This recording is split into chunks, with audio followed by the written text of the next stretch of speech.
You are listening to the Hiking Radio Network, where we talk the walk with shows by hikers, about hikers, for everybody.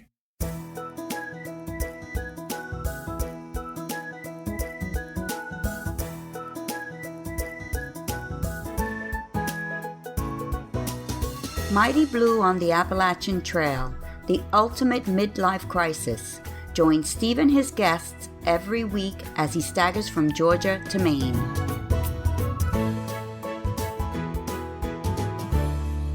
Hey guys, so nice to be back with you all after spending time last week in Hot Springs, helping out with the cleanup.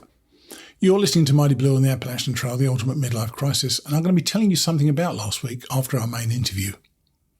Our main guest today is Frank Mularcik. Frank was a southbounder this year, and he reached out to me a couple of weeks before he finished and offered me an interview. As many of you know, I'm always so impressed by these young, self-motivated hikers who seem to possess such a calm assurance in all that they do. It isn't the cockiness of youth, rather it's a clear-eyed view of the job in hand and their own ability to get it done. I love that, as you know. Then, as I say, I'll tell you about how last week went, when a few listeners and I headed to Hot Springs and did whatever we could to help in the much-needed clean-up there. After that, the second half of Chapter 14 of Emily Leonard's book, Happy Hiking, finds Emily and her tramley in one of the more memorable shelters on the trail, the enclosed shelter at the top of Chestnut Knob, with its glorious view across Burke's Garden, or God's thumbprint. Unfortunately for Emily, by the time she got there were no views to be had. So, and we really don't have enough southbounders on the show. Here's Frank Mularcik, or Snowman, who completed his 80 thru-hike this summer in exactly 100 days. Here's Frank. A few weeks ago, I had a message from a guy who told me that he was actually SOBOing the trail, and he had 2 weeks to go to complete the Appalachian Trail in 100 days. His name was, in fact, it is, Frank Mularcik, or Snowman. Hey, Frank, thanks for coming on the show. Hey, Steve. It's good to be here, and I'm excited to talk a little bit with you. Well, the first question, of course, is, did you finish it within 100 days? Yes, I did, exactly on day 100, and that was pretty exciting. I had a pretty good experience at the end, and I really enjoyed the trip as a whole, and I pretty much had set out the goal of 100 days at the beginning, and I had a plan, and definitely changed some throughout, but in the end, I was able to finish on day 100, which was really exciting for me. That is quite an effort, I tell you. I mean, I've done it twice now in 6 months each time, and I struggled to do 6 months. So to do it in 100 days is remarkable. Why did you give yourself such a stiff task? I think mostly I just wanted some sort of a challenge. For me, a lot of the way along the trail, like the challenge of, putting in the miles and getting to that 100-day goal was a lot of the fun for me. And I kind of enjoy that sort of thing. So at the beginning, or when I was planning it, I felt that 100 days was a nice round number, I guess. And it seemed like it would be 200 days is a nice round number. I felt like it would be something that would definitely be a challenge for me, but was within reach and wouldn't be like totally undoable for me. Did you find it was good to actually have that target? There was, if there were times, because you went, we should let everybody know, I mentioned it at the beginning, but just so people know, you're going southbound. So those early miles are not going to be as fruitful, let's say, in terms of the mileage. Were you concerned with relatively short miles, or did you pick up big miles pretty much straight away? I was pretty much like the first week at the beginning of Maine, like the northern end of Maine, I was pretty much like doing the 22 average that I was planning to do throughout. But I did slow down like in southern Maine and New Hampshire. And at that point, I wouldn't say I was worried, but I was like, man, this is going to be really tough to like do this whole 100 days thing and keep going at this like 20 mile an hour or 22 miles average per day.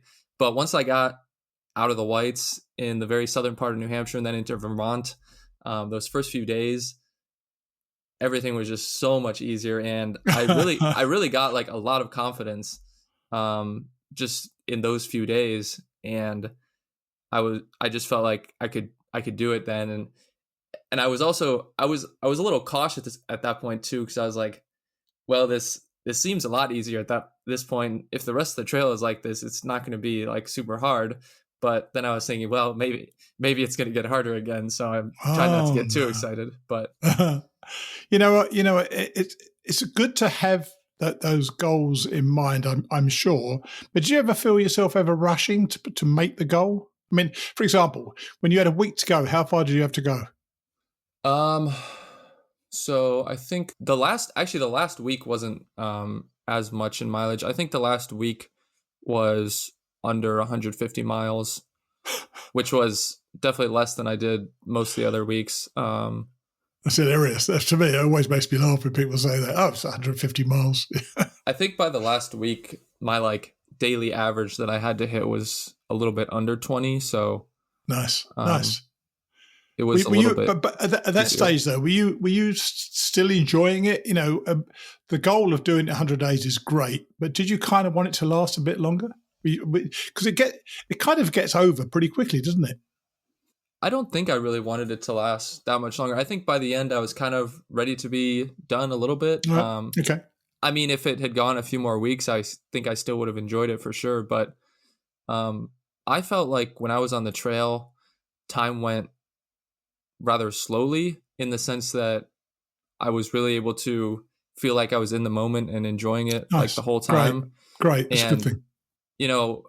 At least like the first part, I wasn't sure how much of that effect I was feeling, but now that I've gotten done and gotten back like into the real world a little bit, I've definitely felt that contrast. Like time just seems to be going so much faster now that I'm done. So I've kind of reinforced that idea, and really, time definitely went slower, I felt like, and I was just living more in the moment and kind of experiencing it. So I don't know.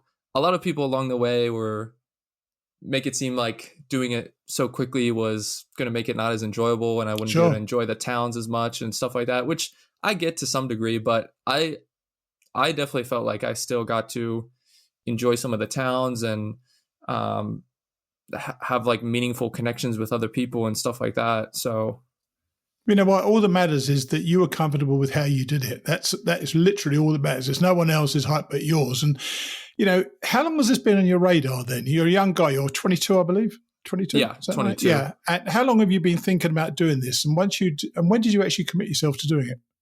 So I think in 2022, the summer of 2022, so basically 2 years ago, I kind of saw someone else that I knew do it.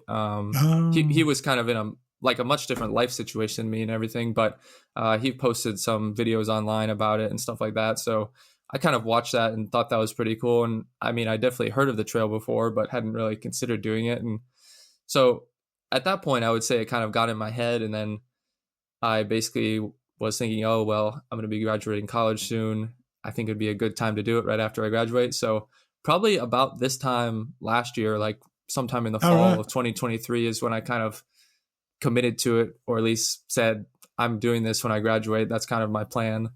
Were you living at home, by the way? Are you still based at home? Yeah, I'm living at my parents' house right now, just looking for jobs pretty much since I got done a few weeks ago. So you're still on the payroll then. So what did your parents think when you said, when I finish college, I'm not going to start working, I'm going to go and hike the Appalachian Trail? Were they okay with that? Yeah, I mean, I think they were okay with that, and they have been pretty supportive and helpful. I definitely don't think I didn't have any fun in college, but my parents think I didn't have any fun in college. So I think they were kind of like, how would they possibly know? Exactly.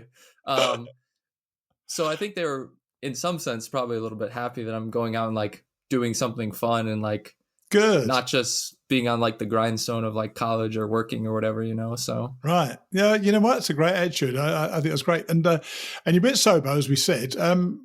And was that a choice because you wanted to go SOBO? You wanted that epic finish at the top of Springer Mountain?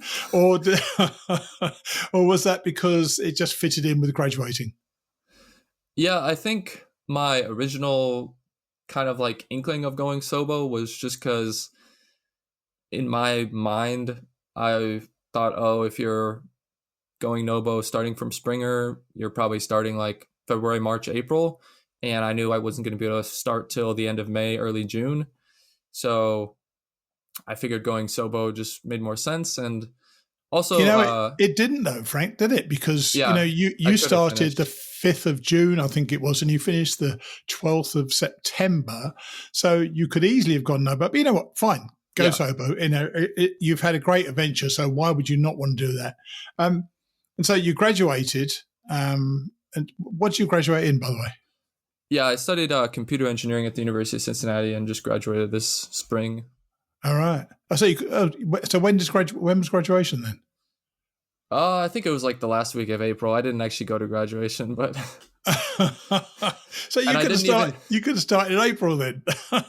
Well, I was on the rowing team in college, and our like last big competition is always like the end of May, like Nice. the last week or two of May. So I was kind of in my mind budgeting that time for rowing as well, and not being able to start.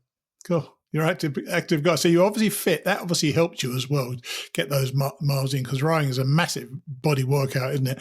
But there's still nothing like hiking to get in hiking shape, is there? Did you find it? Yeah. Did you find your physicality quite easy for you? I would say I didn't have many like issues in terms of strength or like cardio. I felt pretty good about that the most of the time. I definitely had, some times where I had like tight muscles for like a few days in like one spot or the other, like joint issues. And I guess what I mean by like tight muscles is like a particular muscle that was just like hurting every single step. Basically, I definitely had tight muscles everywhere, like the whole trip for sure, in the mornings. But my generation tends to have something hurt real bad, and then the next 20 minutes something else hurts real bad, so it takes over from that previous one. So it's almost like your entire body does sort of steps up every now and then just to hurt real bad. So what about the mental side of it? Is it because you went southbound and because you were so damn fast, you must have outstripped your fellow southbounders, I suspect, quite early. Was there any mental stress in going southbound so fast?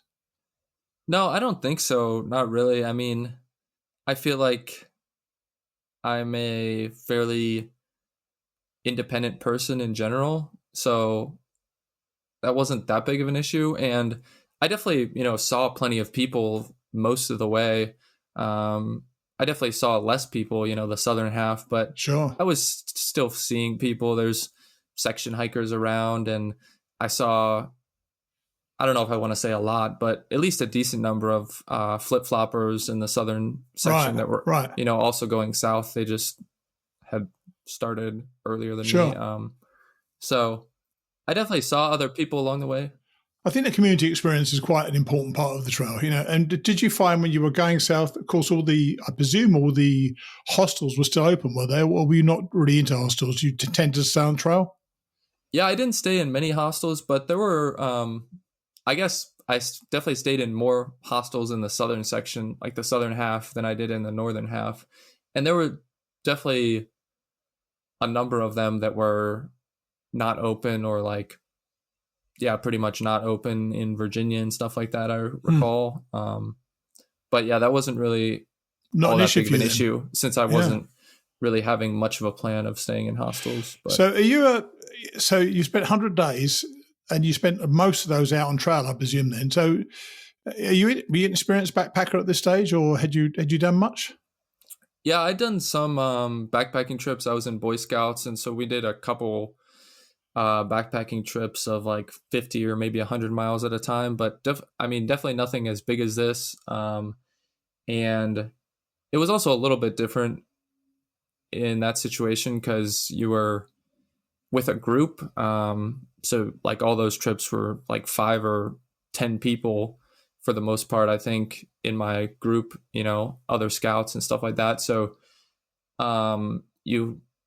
some of your gear was like group gear. And so to some degree, you didn't have to carry as much, right? Right. Because, you had probably like one first aid kit for the group and like one set of cooking stuff for the group. Whereas when you're by yourself, you have to carry all that stuff. So that was a different a little bit. And I presume then you needed to put together a whole bunch of gear. How did you go about assembling everything? Because being a student, you're notoriously penniless, aren't you? So did you go the cheap route or what? Yeah, I was trying not to spend a ton of money, but I also wanted to try to get some quality gear. So I did have a fairly decent sleeping bag, I think, from when I was in Boy Scouts that I just used. And then I ended up buying, I would say like my biggest gear items were probably a backpack and shoes and boots. And then I was fortunate, my parents actually bought me a pretty nice Big Agnes tent for Christmas. Told you, still on the payroll. Yeah, a little bit. That's Christmas presents. That's a Christmas present. Yeah. So what tent did you get then? Big Agnes, you said? Yeah, it was just the one person tent they have. So. All right. I don't know how anybody goes in a one person tent. I think I could be much more comfortable in a 3-person tent by myself. Yeah. The 3-person tent definitely looks small for 3 people to me, but yeah. Yeah. Imagine. Yeah. Can you imagine it? So, you graduated and headed out in early June. Going so fast, you must have spent a heck of a long time by yourself. You say you met other people. Is that something that you would change if you ever did this again and start, would you go around more people, or was that exactly what you were looking for from the experience? Because you're going for the challenge, so you're concentrating all the time and getting the miles in, I suppose. But is that something you were comfortable with, being quite by yourself quite often at night? Yeah, I think I would say a lot of the time I enjoyed that solitude and being alone. Like I mentioned, I feel kind of like an independent person, and I certainly enjoy the company of people, but I don't, need that all the time, I guess. And so it wasn't an issue for me. I definitely enjoyed the nights where, I was at a campsite or a shelter by myself, but I definitely also enjoyed the nights where, there was a few other people there and I was able to talk to them a little bit and get to know them a little bit better, because I definitely felt maybe the first bit of the trip, especially when the miles were a little bit tougher. So I felt almost a little bit more rushed at that point. Where, if I passed people on the trail, I was maybe not talking to them very much, or I would be like, oh, I can't really talk to you much. I got to get going, stuff like that. I say that. I'd say I can't talk to you because I can't bloody breathe. But so that's kind of why I enjoyed having people, at the same campsite, because you have a little bit more time to talk to them a little bit and, hear what they're doing and stuff like that. So how did you manage the mileage? Because were you planning on doing exactly 100 days, or would 80 or 90 have worked for you? Or did you literally plan your mileage on a spreadsheet and say, by this date I want to be there, by this date I want to be there, and this date I want to be there? Because you got to the end exactly in 100 days, which is pretty impressive. How were you managing it? Yeah, so I did have a spreadsheet, like you mentioned, that I planned out before the whole trip, before I even started, where I did plan where I wanted to be every single night. Nice. And I definitely varied from that and strayed from that a lot of times, I would say, but it gave me, an idea of how I was pacing, generally speaking, sure. relative to like my schedule or where I wanted to be or where I needed to be to finish in 100 days. And definitely the second half of the trip, I was sort of considering, finishing under 100 days, but eventually I just decided to, not rush, and I might as well just do the 100 days. I think I had a few reasons for that. Partially, I had already kind of worked out the logistics with my girlfriend to kind of come pick me up at the end, and nice. It worked out nice with her schedule. So if I was going to finish on like a different day of the week, it would have been more difficult for her. And so I didn't want to make that more difficult and try to like figure that all out. So you could have said that. You could have said that back in June, though, couldn't you? Because 100 days was exactly you expected to finish on the 12th of September, and you finished on the 12th of September. Did you find yourself catching up with it? Because if you started with lower mileage, it was tougher in Maine and New Hampshire and so on. You were getting behind. Did you have to put in some pretty long days to catch up with it? Yeah, definitely going through like Vermont and Massachusetts, Connecticut, New York, that area. That's where I kind of caught up most of the mileage that I missed per se or was slower in Maine and New Hampshire. Sure. So I think for like 2 weeks there, I averaged like close to 25 miles, maybe a little bit more a day, in order to do that catching up. And then once I got into like Pennsylvania, I was pretty much back to where my schedule said I should be. And so I was just staying on track from there. And for many of us, Katahdin is the culmination of, in my case, 6 months of blood, sweat and tears. But for you, it was your approach trail. Tell us about that day. And was it, did you enjoy that day? Because with no miles on your legs, that's a tough first day, isn't it? So what was it like for you that day? Yeah. So first, I guess I want to toot my own horn a little bit, because I carried like my full pack the entire trail, like no slack packing. And I carried my full pack on Katahdin.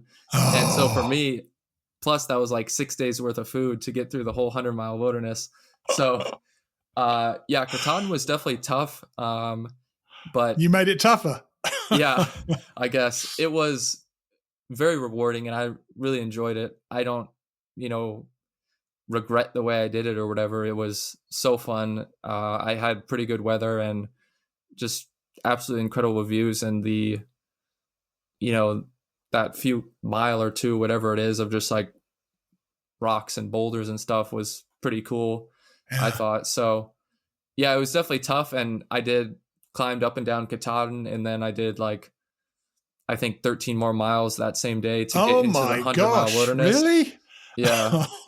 So yeah, that was a tough day. But something I was realizing as I got to the end of the trip is like, I don't know if I could have like stuck to my schedule and done it in 100 days if I went northbound, just because of, I guess I could have, but I would have had to do a lot more night hiking, because the way I did it, like starting in Maine in June, the sunrise was at like 5 a.m. Of course, yeah. And then the sun didn't set till like 8 p.m. So, the first 2 or 3 weeks, I had a decent amount of like 10 to 12 hour days. Yeah. And I was doing that pretty much all in the daylight with no problem. But like, that wouldn't have been nearly, because, at the beginning of the trip, I was, getting started on the trail probably between sometime 5 and 6 a.m. But by the end of the trip, just because of the sunrise wasn't until a lot later, like 7 o'clock, 6:30 or 7. Sure. Yeah. I wasn't starting out until close to 7 o'clock. So then, yeah, I guess I'm not exactly sure what my point there is, but it was. No, you're saying you had plenty of time to do it by starting in the north. It was a good time for you in terms of the amount of time you had during the day, which does make a lot of sense to me. I never thought of it that way. Yeah. So you're off. You're into the 100-mile wilderness pretty much on, day one, in fact. Yeah. Did you enjoy it straight away? Was this something that you thought straight away, I'm really liking this? Or did you think, oh my God, this is hard work? I would say kind of a little bit of both, because the 100-mile wilderness I thought was, plus Katahdin, I thought was like some of the coolest areas of the trail. Yeah. There's like rivers and lakes there, and it's super neat. But also, it was my first week on the trail, and like I was still getting used to, all those miles. And I was also, there was definitely like those river crossings where you had to like ford the rivers and stuff. And that was like, just made it more difficult, I guess. And then that first week I had a lot of rain as well. So that was helpful. Yeah, exactly. So I would say, that first week was kind of tough, just getting through all of that, but I really enjoyed it as well. There was just a lot of cool stuff there. So yeah, if it was easy, you would have enjoyed it as much, I'm sure. The fact that it was a challenge, 100 days is a massive challenge, but the fact that the whole trail's a challenge, isn't it, really? You got something going on every day. And you did say to me that you actually sort of got bored a little bit in parts of Pennsylvania. Was that something to do with the views or the rocks? Were they just driving you crazy? Yeah, it was mostly just, I felt like there wasn't all that many good views, and there just wasn't much going on, I guess. To me, there's plenty going on. To me, the rocks didn't seem all that bad. Oh my gosh. I felt like, there were there was definitely sections that were hard and slowed me down a lot, but it seemed to me like there was plenty of sections in Pennsylvania where just like super flat and like smooth trail too. So I didn't think it was really all that bad. Later Pennsylvania for you, going south. But a lot of people start, if they're going northbound, they're going to Pennsylvania and say, well, this isn't too bad. and then they hit the rocks, which are horrendous, of course. And did you tend to stay in or around shelters, or would you just say, I'm going to get this distance today, and wherever it is, whether there's a shelter there or not, I'm going to stop there? Or were you kind of aiming for shelters on the way? Because it's always helpful to have a shelter. There's water around, there's a picnic table to set up, if nothing else, which is always good. Yeah, I think a lot of the times I stayed at shelters, and most of the time, I mean, I just set up my tent there. But I like the shelters just because they were usually, like you said, like a picnic table you can sit down, and a lot of times there's like a privy there, which just makes it nicer. So yeah, I think I stayed at shelters a lot of the time, and maybe if there were places like if I was going northbound and it was a lot more crowded, maybe I wouldn't have stayed at more shelters or as many shelters. But most of the time, they weren't super crowded. So yeah, I'm sure. You go through the Smokies, and there's a shelter which is meant to take 12 people, and there's about 48 in there. I've seen that a few times as well. It's just so absolutely full up. And I know that you got a YouTube channel that you would try to update every day. Did you actually post every day? Yeah, so pretty much I have a video on the channel for every single day on the trail. Well, actually, I take that back. Technically, I think one of the days early on, I made like two days into one video. But all right. For the most part, I had a video every single day, and the videos were a week behind, where I was actually. So that's a good safety thing as well, to be honest with you. Yeah. I didn't even think about that really at the beginning, but someone mentioned that. And honestly, that was mostly just by the accident of not having like any cell service the first week through the 100-mile wilderness. So I couldn't post the videos. And then it just worked out that they ended up being a week behind. And I just kept that up the entire trip because it was logistically a little bit easier for me as well. So to do them every day, and I know other people do it as well, which I think is a tremendous commitment to do it. And I did a podcast, but I did in 2 or 3 and 4 day stretches in my 2019 thru-hike. Did that become a bit of a chore, or was it a welcome distraction for you as something that you wanted to put out because it was a discipline, because you liked the challenge? Yeah, I didn't really see it as much of a chore. It was definitely something I enjoyed, and I was trying to, originally it was mostly just trying to show like my friends and family like what it was like really like, I guess, and kind of get them a better idea of that. So I would mostly just try to talk about, at the beginning of the day, like kind of what the plan was, and if there was anything I was like looking forward to, or maybe what I was, if there was like any big mountains I was going to climb or whatever. And then I would just try to take videos throughout the day of like anything notable I saw, I guess, or anything notable that happened to me. Sure. And so, yeah, I didn't really see it as much of a chore. And a part of that was probably because I didn't put a whole lot of effort into the videos. And what I mean by that is, cool. You're really selling it. You're really selling it, Frank. Well, what I mean is I didn't try to make them super fancy. So I just had my cell phone, and I just recorded videos, with the front camera and then the back camera. And I just did some like super basic edits to put the different videos from the day together. And so there was no like fancy editing or music and all that kind of stuff. Sure. Didn't need it. One of the ones I saw, I checked a few out this morning, and you hit a bit of YouTube gold, I suppose it is, on day 97, didn't you? Tell us what happened day 97. Then we'll talk about it afterwards, because it was funny. Yeah, so that was my first full day in Georgia. So I started the day in Hiawassee and got my resupply, and then started back on the trail. And in the afternoon, I was cooking my dinner at this little stream, and then I was going to go a few more miles after that. And I had like a mountain house meal, and I just set it down next to me, and it was just cooling a little bit. And I think I was just filtering some water or doing something. I don't really remember. And I just saw a bear all of a sudden, like 10 feet away. Yeah, it was not far, was it? Yeah. It was not at all far away from you. And looked like it was trying to get closer to me. And so I just stood up and was like yelling at it and waving my arms. And You said, "Be gone." Yeah, yeah. Cracked up with that one. And usually I would try to, my instinct, I guess, would be to take my trek poles and like bang them together and wave them around. But it turns out those had been leaned up against a tree that was like a foot away from where the bear was. So that wasn't going to work. Yeah, that wasn't going to work at all. And so eventually the bear just started coming closer, working its way closer. And so I just started backing up, and then it just grabbed my Mountain House meal in its mouth and ran away. So were you scared, Bob? You didn't sound entirely scared. And you certainly didn't sound as scared as I would be. And you did all the right things. You were shouting at and so on. And even worse, though, it was a baby bear, wasn't it? It wasn't a big bear, was it? Yeah, it wasn't super big.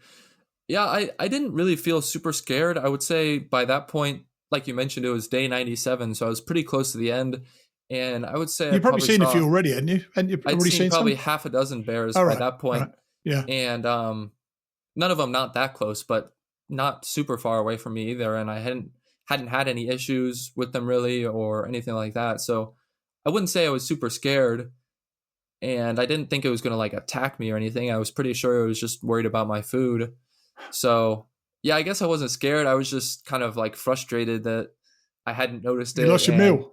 that it wasn't leaving, and that it took my food. And so. I was watching it. It was just edging its way forward, wasn't it? It was kind of going from side to side, just moving forward. Yeah. It looked like it had done that before. It knew what it was doing, didn't it? Yeah. Yeah. It definitely seemed like a little bit nervous and like scared of me, but it was also like definitely trying to move forward and get to that food. So a few days later, of course, you came to that scrubby little path going up Springer. What was it like for you as an ending to an epic hike? I mean, it must still have been massively exciting for you to go up there. What, how did you feel when you got towards the end? You suddenly saw the plaque at the top. Yeah, I don't know.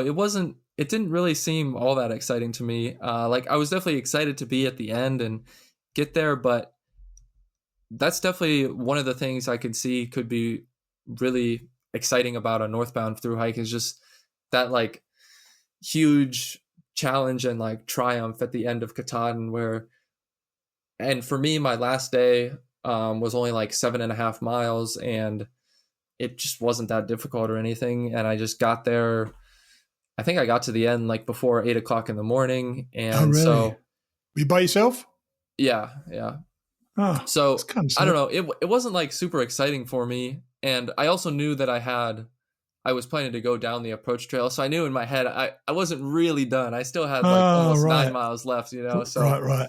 Yeah. I would say I was probably a little bit more excited when I got to like the arch there at the end of the approach trail than when I was at Springer. I'm sure. And you met your girlfriend there, didn't you? Yeah.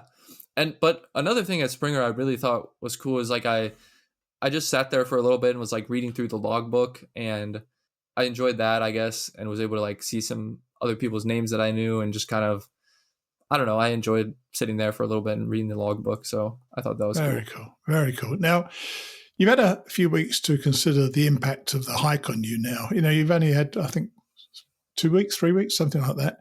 Have you got any takeaways that you think you can share with people that, the impact it's had on you?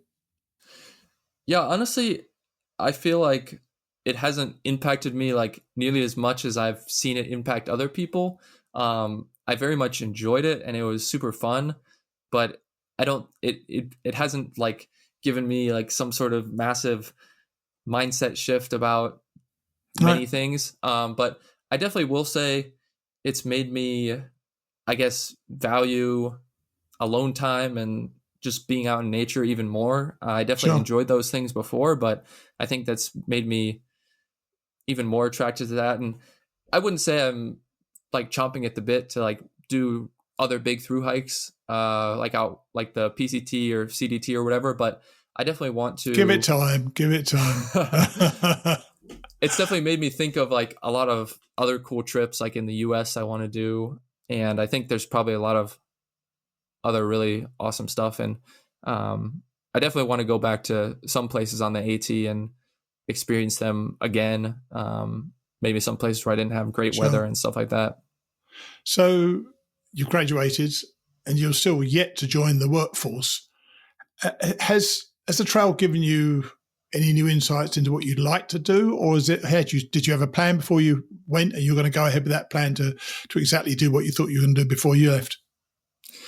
Yeah, I think I pretty much had a plan before, and I'm still kind of trying to pursue that avenue. I think the trail definitely has given me like ideas of maybe things I could pursue in the future for sure. And certainly the one thing it has given me is like the YouTube channel, because I really didn't think that would be as big as it has grown to be. And I was really blown away by like the support of people online and, on the trail for sure. That's something I haven't really talked about yet today, in terms of like trail angels and stuff. But in terms of talk about trail angels, then go on. Then you're right. We haven't got around to that. That's just something that I had heard of it before the trail, like trail magic, stuff like that. But I was just, like I said, blown away, honestly, by how nice just everyone was. I mean, people on the trail for sure, but just, these people that would show up on the side of the road Amazing. And make you food or whatever. And there was one group of people in New Jersey, I remember, they actually had like cards, and you could like write a letter to someone and they would put a stamp on it and like mail it. So that was really awesome. And just so many people that I just felt went so much out of their way to help me in so many ways. I guess that's sort of one of the other takeaways I was thinking of, is just it sounds so cliche, but just like a renewed belief in like humanity and the good in people and stuff, which I would say I generally... We need that right now, by the way. I generally had, before the trip, like a mindset of like most people are good people out there, but that the trail and just the generosity I received vastly reinforced that in my mind and makes me want to give back a little bit in some ways if I can. So, well, as you know, and I don't know when this is going to be released, but there are a lot of the trails recovering now from the hurricane that came through. So there's plenty of opportunities. I don't know how the community can get to grips with those opportunities, but it's certainly something people are going to be thinking about over the next few weeks. But look, I appreciate you coming on and reaching out and sharing your story with us. You've done, to do it in 100 days when you said you were going to do it in 100 days is massively impressive. So congrats on that, and congrats on the thru-hike, okay? Yeah, thank you so much. It's been a joy talking to you and getting to know you a little bit as well. Okay, buddy. Well, you take it easy and enjoy working for a living. You'll enjoy that. Yeah, thank you very much. Cheers then. Bye. Bye. He has such a clear-eyed approach in how he was going to achieve his goal, didn't he? And his ability to spend substantial time just by himself must have helped him making it happen. That isn't for everybody, and it certainly isn't for me. But I always admire those people who kind of work it out. And I hadn't considered those longer days in the north. I mean, those miles are so difficult as the evening draws in. So having extra hours of daylight must allow you to put in those longer days and up your mileage. And I'd almost forgotten that he'd wanted to give a shout out to the trail angels who helped him get it done. If you listen to this show for any extended period, you'll have heard how most hikers are kind of shocked at the humanity that they discover out there. It really is one of the most pleasant surprises and gives you a bit of a reset in your view of humanity. So thanks for that shout out, Frank. Before I talk about last week, I've got 2 weeks of thank yous to catch up on. Thanks to our recurring donors first. This week, that is Ann Dobson, Mike DiCello, David Santi, Alan Troy, Jens Lippheide, Brian Helton Jr., Lisa Rana, Woody Bass, Paul Chevelle, Natisha Webb, Ninka de Haas, Gail Posey, Todd Withrow and Galloway Johnson. My friend Barry Hill gave a generous donation, but I also want to thank for the second straight year a lady who I can only refer to as Becky. Becky sent me such a generous cheque last year and asked me not to refer to her. She did it again this year. So I emailed her and was given permission to thank Becky from the bottom of my heart. Thanks to all of you who make this show possible. Now, let's talk about Helene and the recovery efforts going on around or near the trail. As many of you know, I didn't really know how I could help, having spoken to John Jordan at Alder and Miss Janet.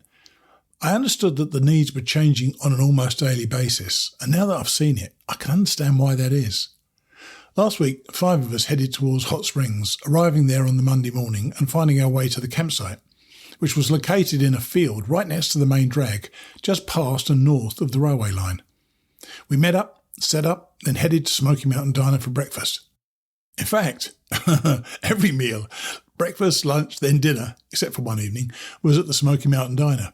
Way to support the local economy.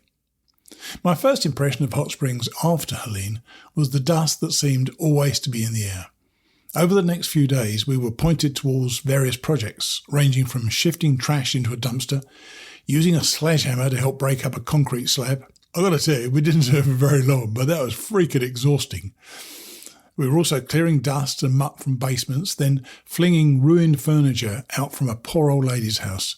That really got to us all. She was lost, really, when we turned up. But we eventually brought a smile to her face as we took things to the curb, rearranged other things so that she could get to her stuff, and generally try to keep her spirits up. Now, I know that these are tiny incremental steps, but we did stuff that needs to be done, and the local people seemed very grateful that we turned up. So I want to give a shout out to our team of Ellen Langford, Rob Diamond, or Big D, both of whom are thru-hiking next year. Also, there was Allan Anderson, who'll be thru-hiking in a couple of years, and Stuart Phelps, who has thru-hiked and has been a guest on the show. I loved their company, every one of them, and we seemed to bond as a team really well. This is going to be a long-term recovery for the town, and I urge any of you, as a group or as individuals, to think about spending a couple of days there. Hot Springs helped us on our thru-hikes, so it isn't asking too much to help them in their hour, or in fact years, of need. Think about it. Finally today, Emily makes her way up that incredibly long ridge to the awesome Chestnut Knob shelter, where she meets up with her hubby Bruce in the shelter. I'll see you next week. The 17.5-mile hike to Crawfish campsite offered easy terrain. I started the day at 3,220 feet elevation and hiked up Glade Mountain at 4,120 feet over 5 miles, making it an easy stroll, nothing too strenuous. Then it was mostly downhill to Crawfish campsite at 2,600 feet. The terrain was gentle, but the air was chilly and damp that day. I did not have my warm hat or mittens and was wishing for them. Around mile 540, the trail passed Lindamood School. The old one-room schoolhouse is now part of the Settlers Museum of Southwest Virginia. The door is left unlocked for hikers to take a respite. Upon entering the building, I felt like I was stepping back in time. I could see the children in their handmade clothes, the girls with their hair up in a kerchief, and the boys with their suspenders, sitting attentively and listening to the teacher. I could hear the students asking questions and helping each other. The wood stove was strategically placed in the centre to give warmth on a cold, damp day like that day. The school was quiet now. There were no children's chatter or the sound of a teacher's lesson. With the silence, I was hearing volumes of a simpler life. I could have stayed there for hours. Before leaving the historic building, I helped myself to the bountiful trail magic a local church had left in the back corner. I didn't seek out the food or beverages. Instead, I found warmth for my head, neck and fingers. A large plastic tote was filled with handmade hats, gloves and scarves. I felt so blessed. Not wanting to be greedy, I chose what I thought would be the least desirable items for my hat and gloves, but the scarf I chose was a fleece with a print of ponies. It reminded me of the Grayson Highlands. Bruce was right on time for lunch. We met at the barn. I was ahead of GQ, Walking Man, Pumpkin Butt and Fruit Smoothie. I didn't mind. It gave me longer to sit inside and warm up. While Bruce and I were enjoying our meal, a gentleman stood up and introduced himself. He was eating solo when we arrived, and as I passed his table, I gave a friendly smile and hello. He seemed like the rest of us, just in for a bite to eat, but he was the famous John Ellison, singer and songwriter. I didn't recognise his name, but when he offered to sing a song for us, I did recognise the lyrics. Some Kind of Wonderful. Mr. Ellison wrote the song and was the first person to sing it. He said the song has been recorded by more artists than any other song. Mr. Ellison was passing through on his way back to Canada. After he sang, people lined up to get his autograph. I had him sign my buff and my AWOL guide page. The trail never ceased to surprise me. After lunch, I said goodbye to Bruce. We would see each other again at Chestnut Knob Shelter, 2 days out. GQ, Walking Man, Pumpkin Butt, Fruit Smoothie and I hiked out for Crawfish campsite. It was a leisurely hike back into the woods. My hiking family stayed together for most of the afternoon. The little camping area offered access to a stream, flat ground, a fire ring and plenty of places to pitch our tents. I chose a spot nestled under a thicket of rhododendron trees. I enjoyed these plants. The rhododendrons reminded me of a stand of staghorn sumach trees that grew adjacent to our yard when I was a kid. Sumachs are not at all like the rhododendrons in flowering or leafing design. It was the small woodiness of their trunks and branches that were similar. It was the perfect hiding place for my brother Buddy and I to play.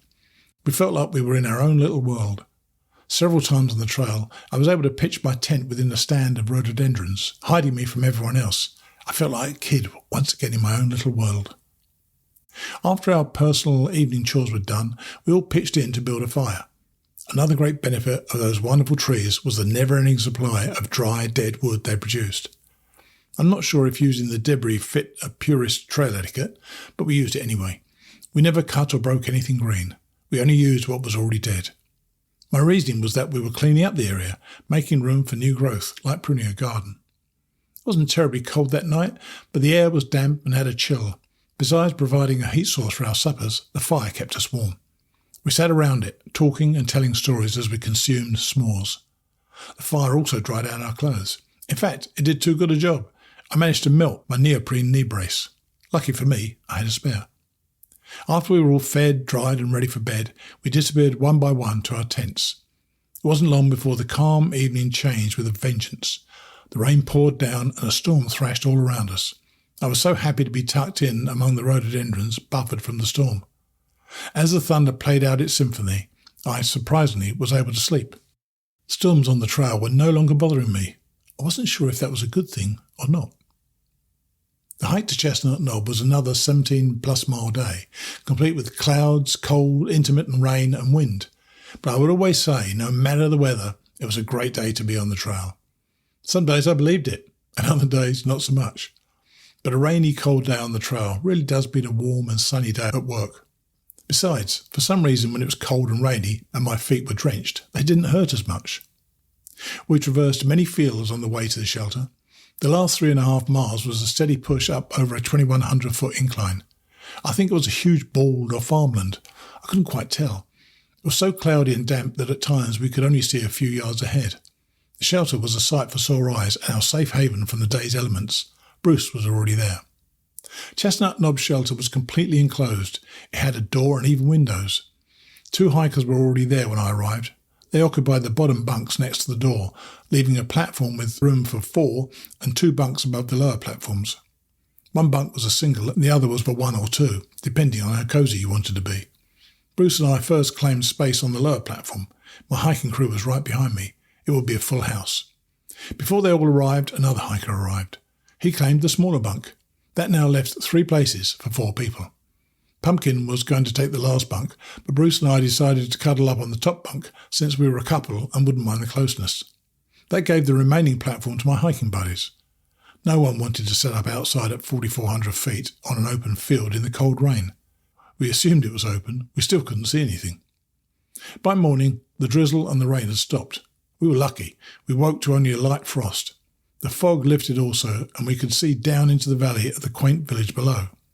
Bright and early, Bruce snuck out to visit the privy, and when he stepped outside, he interrupted 2 deer feeding a few yards away. They were not bothered by the shelter or the happenings going on inside. Bruce and I were packed up and out before anyone else. He had a flight to catch in Charlotte for work. Someone had to keep the funds coming in for my next adventure. The day remained cold. With the frosty start and the temps low most of the day, we made only quick stops. I had to put on an extra layer whenever I took a break. It seemed as if we were hiking north faster than spring was arriving. Late April in Virginia was colder than March in the Smokies.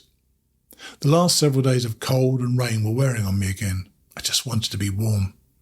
God delivered my request. The next day was beautiful. The terrain was easy and it was warm and sunny. We all arrived at the shelter early. GQ and Walking Man set up inside. The brother-sister duo set up their tent, and so did I. There was a nice stream down over the bank, just off to the right of the shelter. With the temperature surprisingly warm, I decided I would head downstream to bathe. I wasn't the only one with that idea. As I strolled along, I looked up at the wrong time. Or maybe it was the right time. I managed to catch GQ in almost all his glory. One slight turn to his right, I would have seen more than my fair share. I turned away and yelled to him, "Sorry, you should have told us where you were going and what you were doing." His reply was so humble. "Black Bear, I thought we were beyond that." We may have been, but I was still a little flushed. That night, after supper, we relaxed around the fire and shared each other's company. The air was dry and comfortable. I retired to my tent to journal and write postcards, all the while chit-chatting with fruit smoothie through our tent walls. Just after nightfall, we heard a strange sound. My blog post was short. As we were all settling into our tents and or shelter on this beautiful evening, Fruit Smoothie and I are startled by a sound. And that sound just happens to be a bear calling in the distance. Oh yay, my food bag is hung. All should be safe. If I don't post again, you'll know otherwise. The next day began like all the others. Get up, pack, eat, hike. A few yards up the trail we could see farm country. We had no idea we were so close to civilization until morning, when we could see the fields scattered down below us. The beastly noise that had scared Fruit Smoothie and I was just a lonely cow. It sure was a weird-sounding heifer. We heard bear all day long. It was another glorious day of hiking. Blue skies and sunshine led us the whole day. The 5 of us hiked throughout the day as usual. I left early, only to be caught and passed by everyone else. Then we would leapfrog as we took turns resting. Right before arriving at VA 606, we crossed a hiker-only suspension bridge over Kimbling Creek.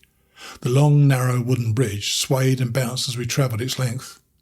It caused my stomach to perform flip-flops as my nervousness increased with each wave caused by a walking man's steps. Once across it, we had a mere 1/10 of a mile to the road, then only a half-mile west off the trail between our stomachs and a lunch counter at Trent's Grocer. The day could not have been more perfect. We were all together, the weather was cooperative, and we did not have to eat out of our food bags. Only one girl was working the lunch counter in the store. It was not a stop for anyone in a hurry. Thankfully, on this day we had time on our side. We relaxed as we sipped our milkshakes and smelled the deep fryer as it cooked. Normally, the smell of frying food would upset my stomach, but not out on the trail. It was a delicacy, calories galore. I enjoyed a burger, no bun, and fries with my shake, my standard off-trail meal. Then I topped it off with a bag of corn chips and a soda.